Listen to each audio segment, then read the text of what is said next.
All right, welcome to this podcast, Making Me Thirsty. Today we have a special guest joining us, a stand-up comic. You probably saw him on Access TV Live from Gotham, touring the country. He was just in Royersford, Pennsylvania, and he's the co-host of the very popular and very funny podcast, Are You Garbage? And of course, he is a Seinfeld fan, and that's why we have him on, Kevin Ryan. Thanks, Kevin. Hey, what's up, guys? Thanks for having me. I Yep. appreciate you having me on. This is great.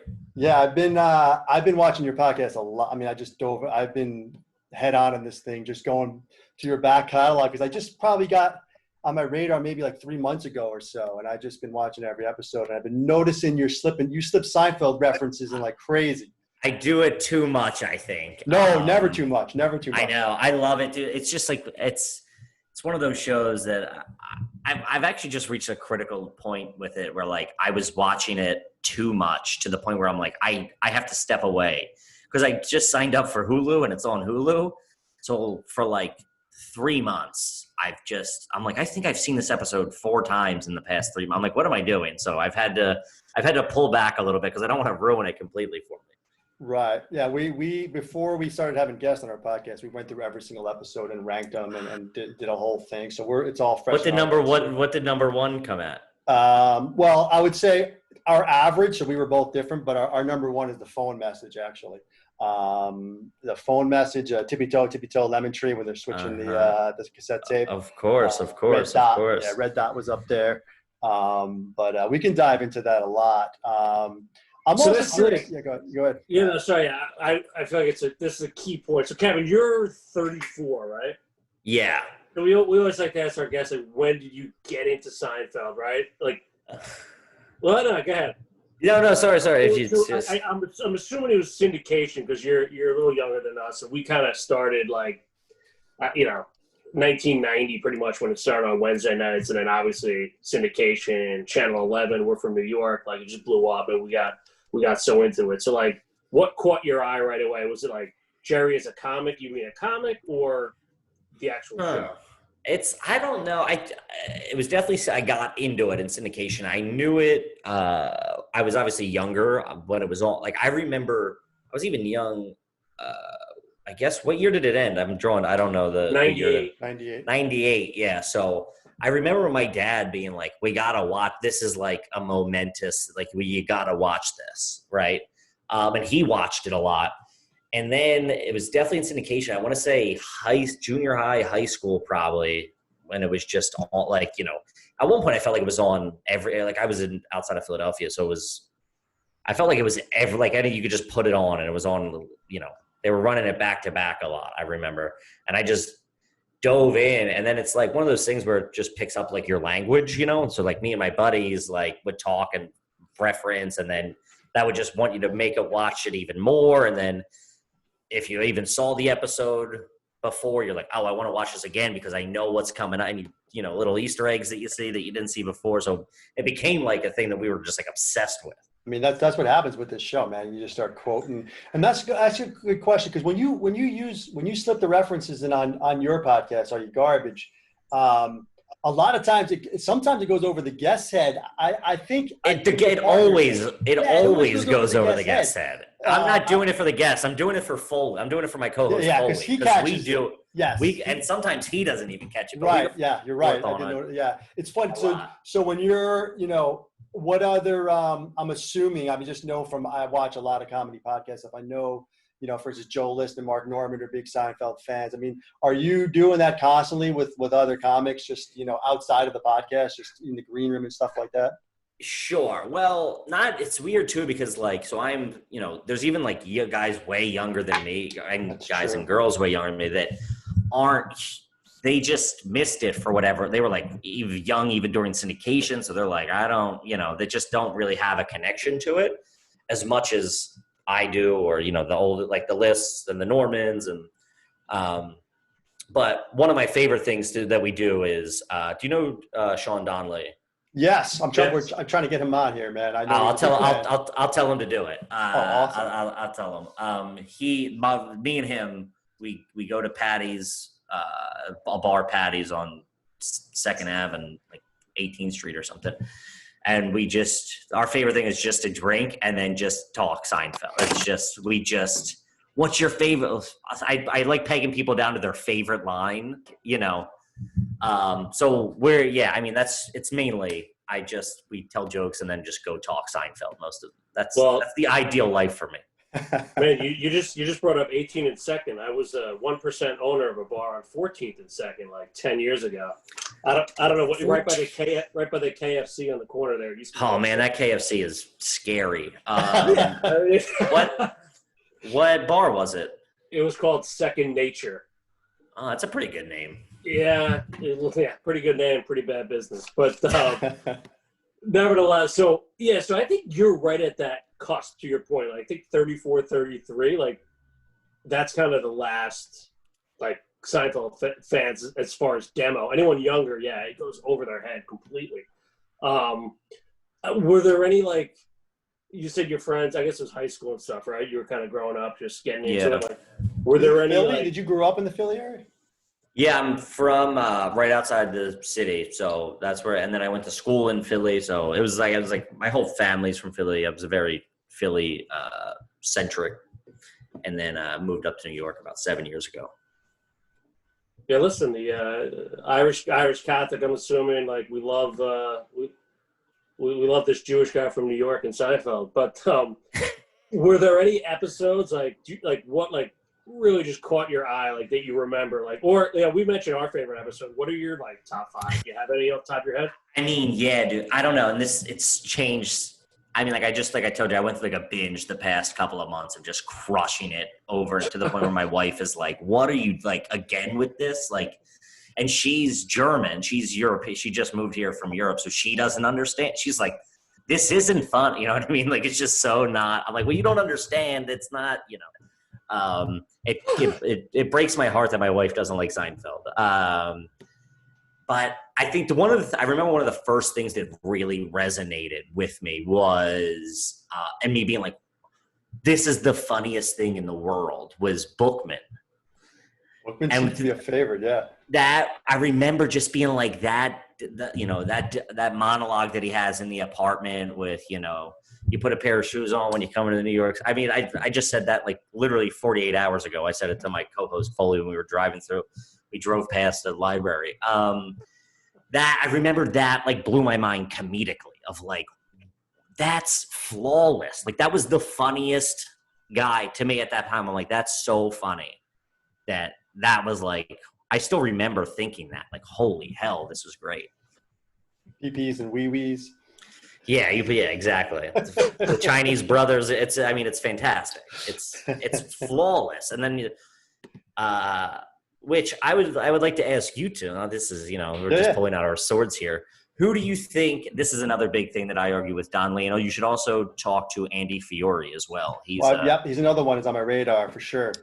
Me, him, and Don Lee just drink beers and just debate Seinfeld all the time. Who is your favorite one-off character? Non-recurring character, one-off character. So are you don't count Bookman there because he was in the finale? I know, minus the finale, because the finale kind of walked everybody through. Yeah. I know mine, O'Hara. Go, take it. Mine's Elaine's dad in Jack. Oh, I've never heard that one. That one. I think that's mine. I mean, that whole, well, tell them we're scared and we gotta leave. Like, plenty of ice, like everything in that episode. Plenty of George ice. And Jerry at the best. Well, tell me that crafts. He was in the. I can't argue that one. That's we've talked about a bunch. I mean, one off is hard. It's very hard, but I think like, and I don't favor the later episodes, but I love Jean Paul. I just watched that the other day. Runner. Yeah, great. So sorry. And then, like, for me, like, Lippman, I know he's recurring, but he's like, I think he's so underrated. Yeah, we love him. Elaine's boss. Fantastic. So good. He's like sleeper fun. Like, he's like, he doesn't get enough credit. I've never thought of that. He does not get enough credit for how funny he is. Yeah. Any Klompus, too, is one of my favorites. Like, he's been in a bunch, but he's a secondary. Klompus is one of my favorites. He's been in a few, but as a secondary, Klompus is an all-timer for me. Yeah, fantastic. I would go this was, discussed over many a beers and many a yelling at each other, but the Moyle the Moyle was the Moyle's really good, man. good. The Moyle's If you good. go back and watch, like pound for pound, every line he says is a punchline. It's a kill. Like I could have been a butcher. Like all there. Like, he's like a machine gun. Yeah, it's just everything was funny, and it's like I don't think Bookman was up there, obviously, but that's a little too on the nose for me. I don't know. It's just a little too hacked to pick Bookman, but Bookman's fantastic. Another one, I don't know if he was in more than one episode, but he's in one of my all-time. He's in my number one episode. I ranked it number one. From the alternate side is Sid, the guy who parks the cars. Sid's up there for me. I don't know, just what he. He's in a couple. He's in a couple because he goes, "Why? What's he? He's in the parking spot one because he goes to George. What is it with you and like you can't park your car? You know, it's always you jamming the street up. Yeah. One-offs are tough, but that's a good one too. Tony too from the stall we like too from hey, pretty boy Tony. Dan Cortez, Dan Cortez. Yeah, he's a classic. That was That's also I love that episode just because how George is portrayed, like the storyline of the man crush on when George turns his hat around. It's like the epitome of comedy. That's so like everything that he does as like because you're just thinking this grown man is so desperate to like impress him. Oh, it's so funny. It's funny you said that about turning the hat around. We had Peter Melman on our last episode, a writer on the show. He wrote like 20 episodes. He wrote Hamptons, he wrote yada yada. But I asked him about that specifically, not that move, but a bunch of other things that George did, like puts his head in the oven when he finds out his parents are getting divorced. Jerry drops his bottle when he finds out his parents are moving back to, you're staying in New York, not going to Florida. All these reaction things, like not knowing anything about writing television, I thought some of those had to be written in the script. And he's just like, no, that's all the actor, man. They just take all their choices, yeah. And that's just, that's the how good those guys were. What those reaction styles just turns his head around. I'm down. Mark me down. Oh, so Kevin, we've had a lot of debate. Listen, it's a great show, obviously, but 9 seasons. We heavily favor seasons 2 through 5, and you haven't said it yet, but I could feel it. Like you mentioned Bookman, you mentioned George flipping the hat. It sounds like early years are where you lean, but you tell me. Is there any? You haven't mentioned your favorite episode yet. We'd love to hear it. I don't know if you can pin. I'm in a transitional phase at the moment. I don't know. I'm telling you. Best and worst though too. We like to hear the worst too. Like there's got to be ones you just don't like. We love the worst. Man, I don't know if I even ever thought about it through the lens of the worst. I don't even think. Oh man, I don't. We'll give you our worst. How about that? Sure. The dealership. The Susie, the Millennium, the Frogger, those are all down at the bottom of our list. To give you it's so funny because I think I just saw them at a different age. Like, I love Dude, I love the dealership. I love it. It's so funny. Tell us why. Like, is it the George? Is it the Kramer? What is it? Because I like the Kramer in the dealership. I give Kramer the dealership. The dealerships with Putty selling the car, the candy lineup, the candy lineup, the needles broken off. I love Putty. Do you guys like Putty? I feel like you guys don't like Putty. O'Hara takes this one. O'Hara, pull the plug. It's over. Pull the plug. It's a tough one for O'Hara, buddy. What else? I know what he's going to say. I know what O'Hara's going to say right now. I'll let him go. Go ahead. No, I like Putty. I like him as a character. I like him in like the thing with David Spade afterwards. I love him, but a secondary character like him shouldn't carry the show. And listen, we're George nitpicking. George at that point was just yelling. I don't know. It just wasn't like funny to the core of the show that it used to be. That's the thing. And that's what you were asking with the seasons 2 through 5. And I never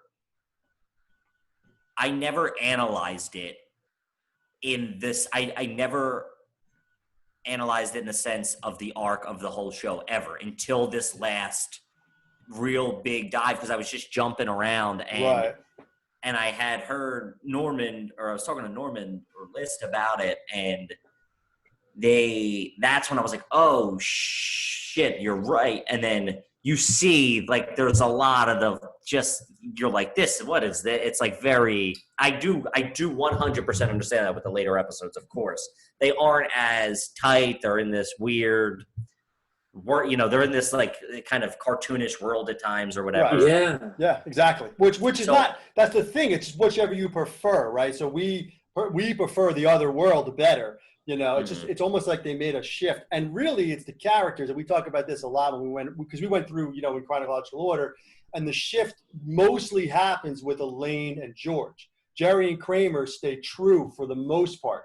It's Elaine and George who get, and part of Elaine getting different is Putty coming into the mix, her being all hot now, her leather jacket and her curly hair, and she's this, businesswoman. She's no more, as O'Hara likes to say, cutesy Elaine.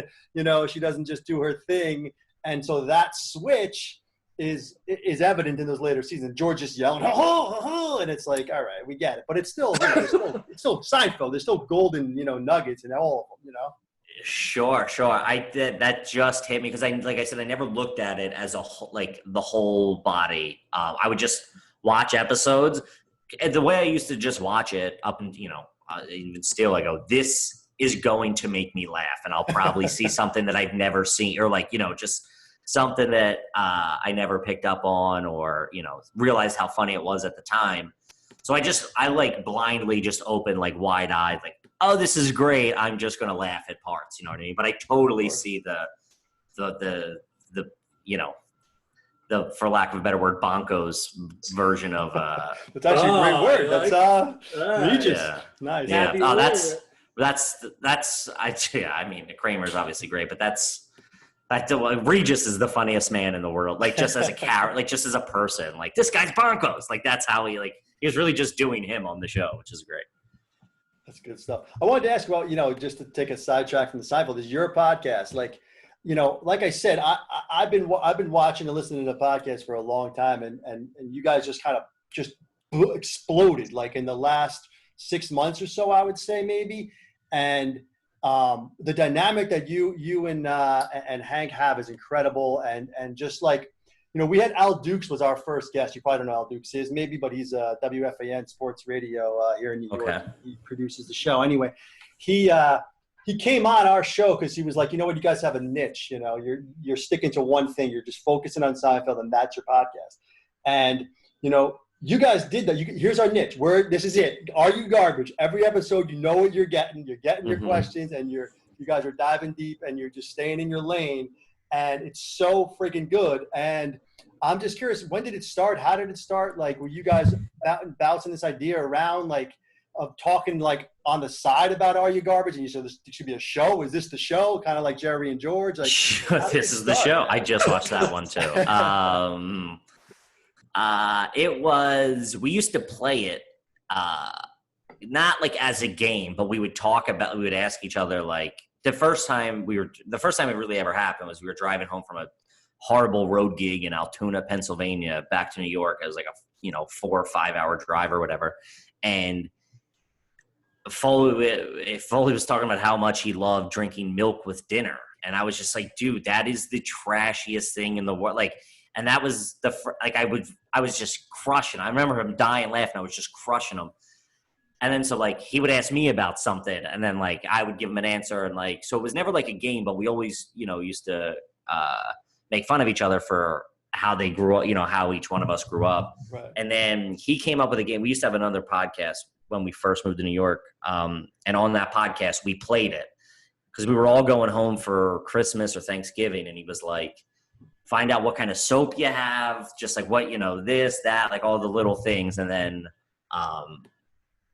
So that was probably like 5 years ago. And then we always just kept it and played it and whatever, just was always on the back burner. And then we were looking for a new project to, kind of dive into. And we both thought of it. I'm like, in my head, I'm like, that could be a podcast or like a video element. And he was like, and then out of nowhere, it was like out of a bad, poorly written movie. Like I was thinking about that all week in my head, just like it could be something. I don't know what it's going to be, but it could be video element or something. And because I started messing around with YouTube, trying to like, gain subscribers and stuff there. And he was like, I've been thinking a lot about Are You Garbage? I was like, oh, so have I. and then we were kind of like, let's just do it. And then the pandemic hit after we dropped our 3rd episode. So that kind of threw a wrench in the mix, and we went to Zoom, and we were lucky enough to lean on our more famous friends to have them come on and do our podcast. So it worked out for the better. Yeah, I mean, you've had some incredible guests. It's a really good show, man. I'm telling you, you guys hit on something. It's so good. I gotta say, thank you. It's just really good. But I'm sorry. It's all we focus on the rhythm. It's all it's very organic. Yeah, but it's like the Seinfeld rhythm. You know what I mean? It's not the same, but it's like sure. we're so hyper aware of rhythm due to being huge fans of that show. You know what I mean? So it's like we have our own, but it's like you guys have a really good dynamic, man. I'm telling you. Thank you very much. It's so evident that you've spent a lot of time together. Too much, way too much. You could tell. With that as a lead-in, here you go, man. I put down some questions from Seinfeld references to ask to see, are you garbage type questions that came out of Seinfeld episodes. Because George is pretty garbage if you dive into some of these episodes. Sure. Such as, obviously the top one off the top of the thing is, have you ever eaten anything out of the garbage or adjacent to refuse? Adjacent to refuse is refuse. I have not. All right. I'm a germ guy, so that's I'm more Jerry. Foley. Oh, you're more Jerry. George. Okay. So have you ever? Yeah. Here's another good one from a George thing. Have you ever worn a stained shirt under a sweater? When you wear the Bosco stained shirt with the college. I for sure have done that. I love that. For sure. Movie does. Yeah. Such a good one. Yeah, have you ever been caught at a red light picking your nose? Yes, not too long ago. Not too long ago, really. And I was so embarrassed. It was it was bad for sure. And I thought of that same thing. Ever brought Pepsi and ring dings to a dinner party? Tell you what, you put Pepsi and ring dings on the table, you really got something there. I love that line. That's the puffy coat, right? Yeah, the dinner party. That's one of my jacket. favorites of all time. That ranked in our where'd that rank for us? Dinner party? That's a good because that's also Top the 20. Babka. That's the double park. Oh, that's a great one. Yeah. Actually, top 20. You mentioned a character, a one-off. The guy who stomps on Elaine's foot.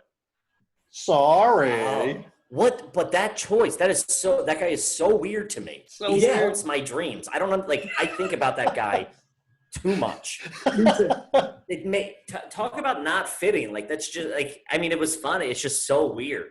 He's this cartoon. He was like a comic book character.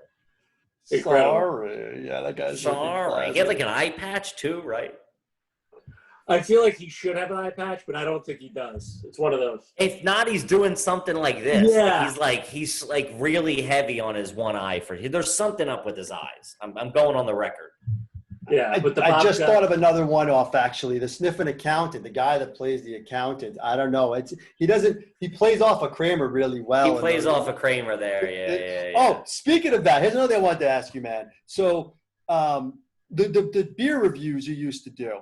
That was some good stuff, man. It's such a great idea how it's just everyone's 1 minute and it's just that's it, and you throw in the jokes and it was really well done and reminded me of the Kramer chugging the beer with the cigarette. I don't know if you've seen a couple. Remember how he just chugs? He does a beer review, but he just chugs the beer and then just slams it down. Well, it started off. I thought the idea would be funny. I don't know anything about beer. I like a nice IPA. I don't really know much about them. Whatever. I like anything you kind of give me. And I thought it would be. I wanted to do a 6-pack at first. I just thought it would be funny if some guy chugs a bunch of beer and then goes, "Yeah, it's all right." You know what I mean? It's not bad.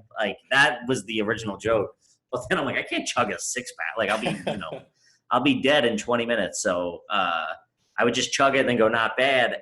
But then you can only, I don't know. You can only shit on the beer so much. I can be well, this one, you kind of run out of jokes. It's the same joke a lot over and over a little bit. So it's tough. Right. Yeah. I just watched the one where you referenced the 9%. That's the cutoff. So now I'm looking at this beer. I'm what percent is it? So yeah. Was that the Mad Elf? Because I had one of those. Those things are those are vicious, dude. Yeah, those things will ruin Thanksgiving for sure, dude. Those things are bad. So, Kevin, you grew up in Philadelphia, home of some legends, Kevin Hart, Cosby, and Richard Gere. It's a weird cross section you pulled, but I'm with it. Is that a weird? So you came to New York, like obviously Seinfeld is like historically built around New York, and like now that you're living there, do you see any of the? I know it's the '90s, and like we pick up on a lot of things that like are not New York City anymore. But like, do you see some of the intricacies of New York City now that you're living there? Like, did you pick up on them more watching the show so closely? Of course, man. It's like, you know, I'm living, or I would like to believe I'm living this version of his, you know, this thing that I've watched so many times of like, even when like, especially the comedy centric stuff, you know, like when he's in the club and Banya's going up before him or after, and Banya keeps going up after him. He's like, he's riding my wave, and then he's like, I'm tanking. It's just like all that stuff. Or when he's, oh wow, I just had another one-off character thought. The guy, I'm drawing a blank on his name, but he's the guy who splits it's the Rochelle episode, The Other Comedian. He's like the big-headed guy, and he's Dom like, no, it's not Dom. Dom's plays the prop comic. Yeah, yes. This guy was, I just Googled him like a couple. He goes, let me put we're riffing. Yeah. He's like, let me put my trench coat in your closet just for a few months. That guy. Oh, that guy. Yeah, he plays an annoying guy so well, dude. On the nose. Yes. It's great. Yes. Chula hates that episode. I don't like that episode. And because of that guy, but yeah, go ahead. Yeah, he reminds me of Joel from like season 1 or 2, like, you know, the other mail and bonding. Yeah. Similar. Who's Joel? I'm sorry. Who's Joel? Joel's in the mail and bonding episode in season 1. Where Jerry's trying to break up with him. He writes a list. Tickets. I can't pump drawing a blank with Kramer on that. at the end of the episode. What's at the end of the episode? He gets hookers with Kramer. I might have not seen this episode. I'm like, that's the one. Right, O'Hara when he gets the hookers at the end, isn't it? Yeah. Oh no! Oh no! He comes. He comes back from the when they get left in Long Island. I'm thinking of that guy. That's the guy who gets the hookers. Joel, mail and bonding. He's been like a serious actor ever since. I'm drawing a blank on his name too, but he gets Nick's tickets, and Jerry takes him instead. He was supposed to take George, and George is so disappointed. Not a great episode by any means. Not a good episode. He cries, and Jerry gets he's crying. He's a guy. He's crying. Yeah. Oh yeah. Sorry, I just looked him up. Yeah. I know who you're talking about. Yeah. And I see how you thought it was the guy who we got hookers with. Right, it's a similar guy. Yeah. I always get those two switched in my head from the Stranded in Long Island, which again, not one of my favorite episodes either. Yeah. It's so funny. You guys have me now looking at it through a negative lens. You might have ruined Seinfeld. Hey, for we me. pick it apart. Thanks a lot. Well, here's the thing. Like we talked to Peter Melman, right? He was like there from the beginning, and he agrees. He's like, season 7 through 9 just got away from what the core of the show was. We still love it. There's still great episodes, right? Of course, yeah. To your point, like when you're flipping around, you're not going to turn it off. But when you sit there and analyze 168 shows, you're like, you have to, you gotta. Of course, no, I totally get it. I mean, the rise from season 7, and we had this. Me and O'Hara had this out. We had it out when we reviewed that season. We ranked every episode. He refused to put a season 7 in the top 100. And I was like, the ride's got to be there. I landed. He's got it out for season 7. Yeah, he just wouldn't do it. And, I got problems, but but I got to stick to my guns. You know what I mean? Like, it's. He was that way the whole way through. That's it. He stuck to discipline. I'm looking at who's directing the episode, the whole thing. Yeah, we're big Tom Sharoney's guys. He directed pretty much everything up until season 5, right? And then, so Larry David was still there in 6 and 7, but it was Ackerman was directing at that point. And that's when you really kind of see the first switch. You see it, yeah. So, Kevin, did you ever, have you ever, met Jerry or connected from anyone from the show? I'm just curious. I don't know. I haven't. Seinfeld, over the past 2 or 3 years or so, he'll pop into Gotham Comedy Club. That's like, he's got a really good relationship with the owners there. So he'll say hey, I'm coming through. And then they kind of change everything. I've never seen him. I don't. He keeps obviously. I mean, he keeps a very tight circle, and like he's all business. From what you hear, like I talked to Norman about it. He's in and out, and he like doesn't because like Norman opens up for him and stuff like that. So he's like real. He doesn't, he's not hanging around. You know what I mean? Like some guys, like some of the bigger guys will come and like, have a beer at the bar or whatever. Like he's just in another stratosphere. You know what I mean? So I've never seen him. Speaking of that beer reference, like it's funny about the show. Like they never go out and have a beer. It's always like grabbing a cup of coffee. So maybe there's something to that maybe he's not hanging out after. I don't know because that was weaved throughout the show that they never did that. Yeah. I don't know if he's a big drinker. I did hear one story when he yelled at Louis. Did you ever hear that story? Barry Katz tells it. Barry Katz is this like some say infamous comedy manager. And I think so. Barry Katz was booking shows in like outside Boston, like in New England area, and he booked Jerry for a run of like 5 shows or something, like to come up 5 nights, do these 5 shows, and it was 8:00 and people were still, funneling in, and Louis was opening up for him. And he was like, he went up to Barry. He said, Barry, we got to start the show. He goes, yeah, we will in a couple of minutes. People are still coming in. And he pointed to his watch. He said, the show time is 8:00. Start the show. And he goes, we're going to put, people are still sitting down. Once they sit down, he goes, that's what the effing opener is for. Meaning like, have them be seated while he's on. Like I run it, like I'm going on stage at 8:20 or whatever. Like he was very, and then Barry was like, I'm devastated. I just, this was my big shot to impress Jerry Seinfeld. And, he's yelled at me in the first 10 minutes or whatever. So he goes and sits. And then afterwards, like Louis and him are having a beer Louis and Jerry are having a beer at like some table after the place like emptied out. And he was like, Barry, come over, like have a beer with us. And that's the only time I ever heard of him having a beer, it was like ever, and like, you don't, like, especially, I don't know if you've ever watched Comedian, the documentary Comedian. He doesn't have, you never see him drinking in there. Like he's like, so it's like, that's what stuck in my head was that he was having a beer after a show. I'm like, that's crazy because you never see that or hear that, Right. Well, he invited him over after too, which is a good sign. That's what Barry said. Barry goes, he's just a consummate professional. Like 8:00. He goes, the contract's at 8:00. You started it. I don't care if the guy in front of me has to die.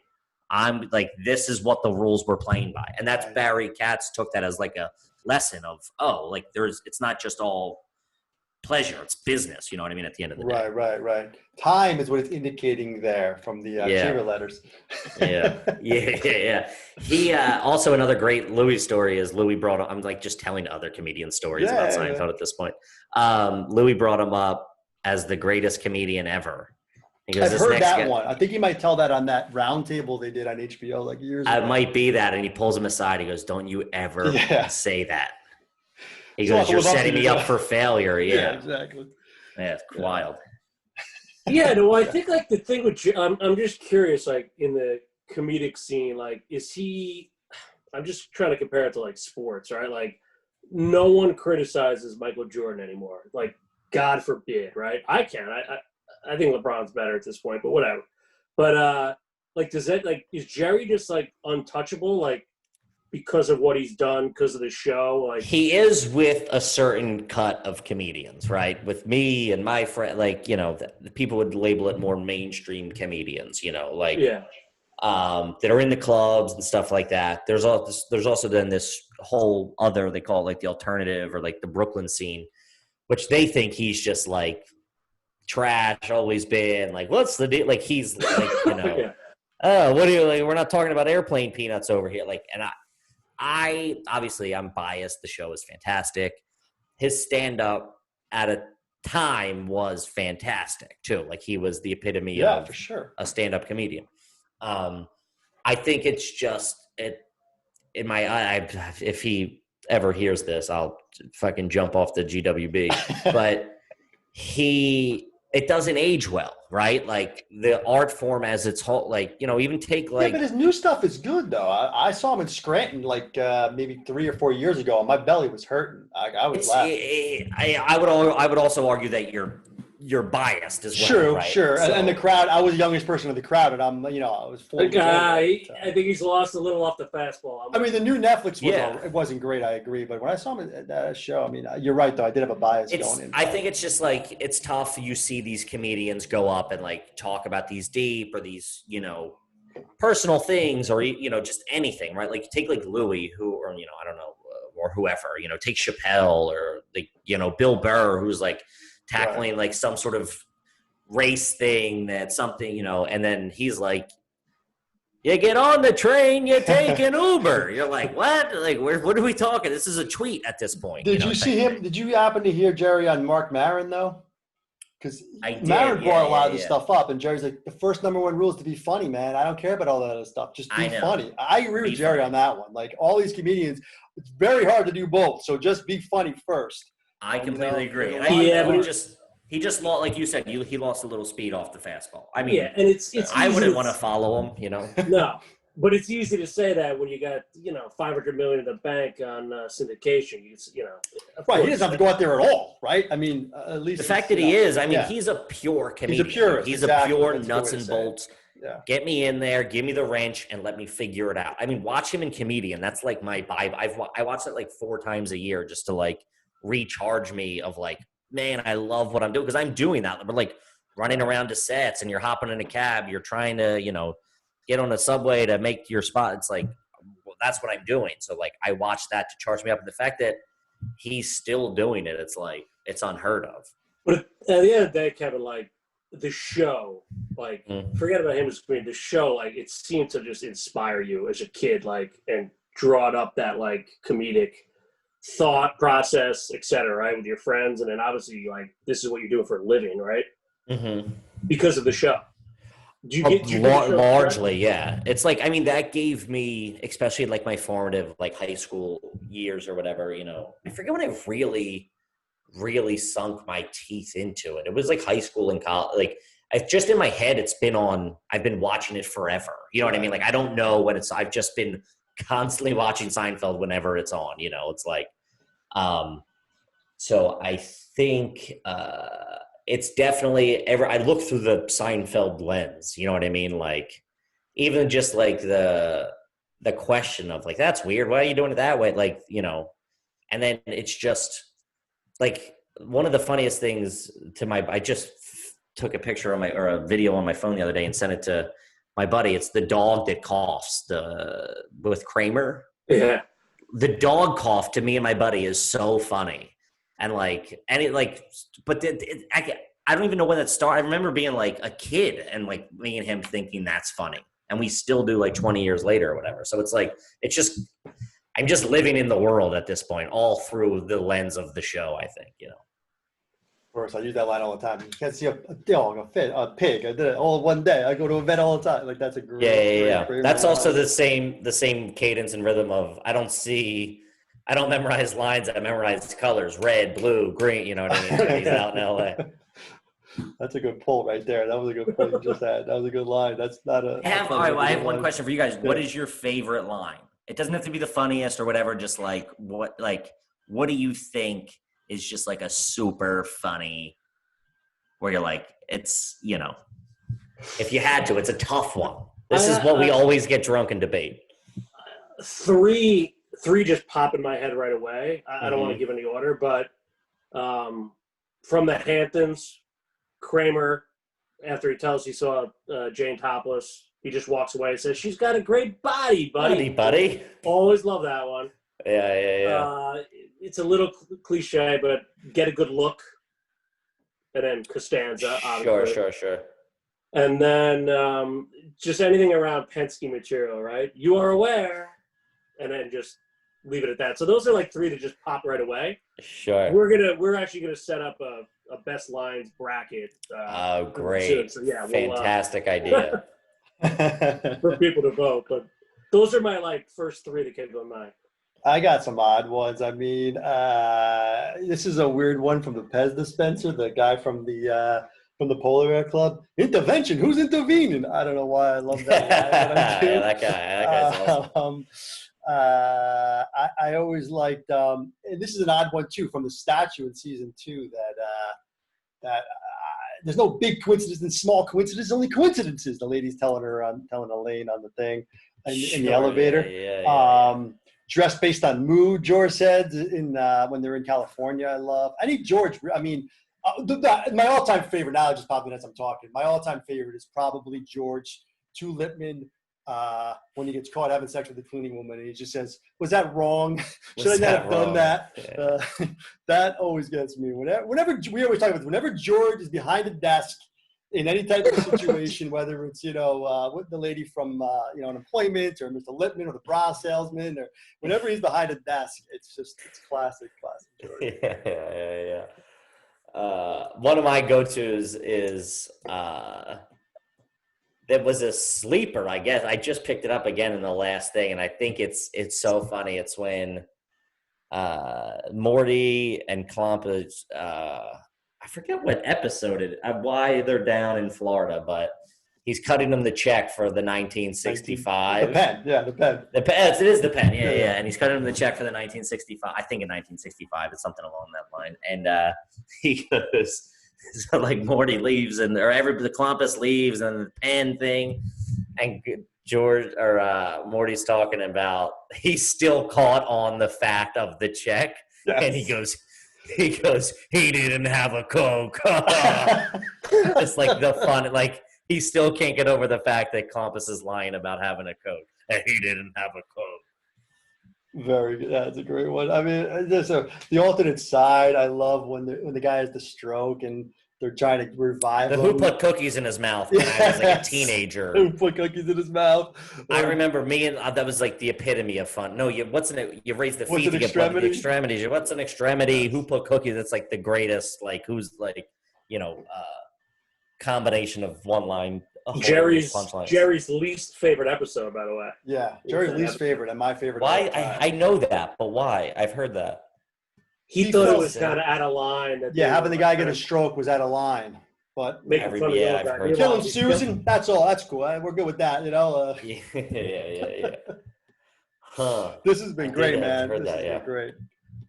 Thanks for having me, man. I appreciate it. We really appreciate your time, dude. This is, we could talk Seinfeld for all night long, but thanks for having me. And listen, I think your number one job is to get your wife to enjoy the show. That's it. It's also obviously it's in my vernacular, it's in my vocab. I like just all the things and the rhythm of things that I say, and she'll laugh at it. I go, that's Seinfeld. You're laughing at Seinfeld. You know what I mean? Well, you said she's offended by the wasn't there a German tourist episode? Kramer, Rob and George. Oh, that's right. Yeah. Could be. I don't know if she saw it. Maybe she watched it on her own, and that's the thorn in her side. Well, Kevin, it's great. It's great talking with the true Seinfeld, man. This was awesome. Oh, I appreciate it. I was nervous coming into this. I thought I was going to get. You were nervous, man. I was nervous because I felt like I was messaging you too much. I'm like, he's not going to come out. No. It was perfect. It was. I'm sorry. I appreciate you making it work with my schedule. Yeah, of course, man. This is. We could talk Seinfeld. We could talk Seinfeld all day. But seriously, everyone, check out Are You Garbage? It's amazing. It's really good, dude. I love what you guys are doing. It's just. There's so many podcasts out there, and to find one that's just like original. That's just like, here's what we're going to do. We're going to stick to this. It's original. I don't know, man. You guys really work well together. The way you play off each other, it's really good. Thank you very much. I appreciate that. All right, man. Well, thank you again. We'll let you go.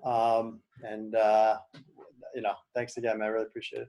All right, guys. Take it easy. Have a good night, man. Thanks, Kev. See you, buddy. Let me know when this comes out, all right? Oh, yeah, definitely. I'll retweet it and post it, whatever you need. Really appreciate it. All right. See you guys. Thank you.